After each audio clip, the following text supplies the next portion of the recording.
Bonjour à toutes et tous, bienvenue dans le JT Week-end du dimanche 20 décembre. La saison 2021 de sport automobile est officiellement lancée avec l'ouverture du Trophée Andros sur le circuit de Pas-de-la-Case en Andorre. Ce week-end, les concurrents de l'e-Trophée Andros avaient rendez-vous sur le tracé du Pas-de-la-Case en Andorre pour le lancement de la saison 2021. 2 journées de course au programme, durant lesquelles les favoris ont répondu présent.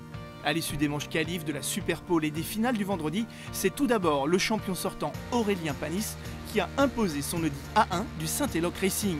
Le Grenoblois a devancé Yann Erlaché et Nathanaël Berton. En manque de sensations, JB Dubourg a dû se contenter de la 4e place. Samedi soir, Erlaché a pris sa revanche, le pilote du M Racing l'emportant devant JB Dubourg et Aurélien Panis.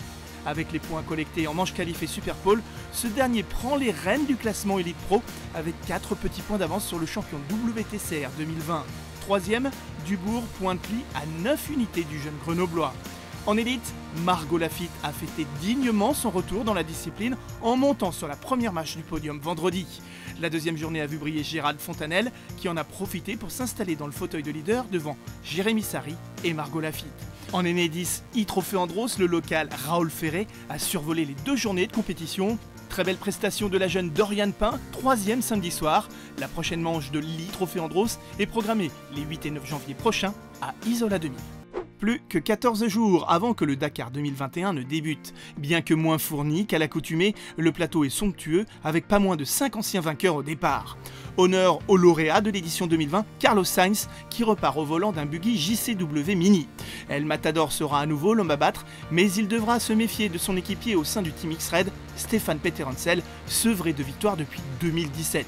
Nasser Al-Attiyah et Mathieu Baumel vont tout faire pour leur donner du fil à retordre au volant d'un Toyota Hilux très véloce lors de ses dernières sorties. Mais gageons que tous les regards seront braqués sur Sébastien Loeb qui fera débuter en compétition le Hunter BRX du Bahreïn Red Extreme derrière lequel se cache ProDrive. 3e en 2019, le nonuple champion du monde des rallyes a une revanche à prendre, tout comme son équipier Nani Roma. Enfin, 3 garçons auront à cœur de jouer les troubles fêtes. Cyril Després sur un Peugeot 3008 DKR, Romain Dumas sur son buggy DXX développé dans ses ateliers d'Alès et Christian Lavieille qui revient dans la cour des grands avec un Optimus 2 roues motrices. Le Dakar 2021 sera bien évidemment à suivre sur Auto Hebdo, y compris via les éditions spéciales de notre JT. Merci de nous avoir suivis, on se retrouve très vite pour plus de news de sport automobile. Vous pouvez trouver toutes ces infos sur notre site autohebdo.fr. Très belle fin de journée à tous.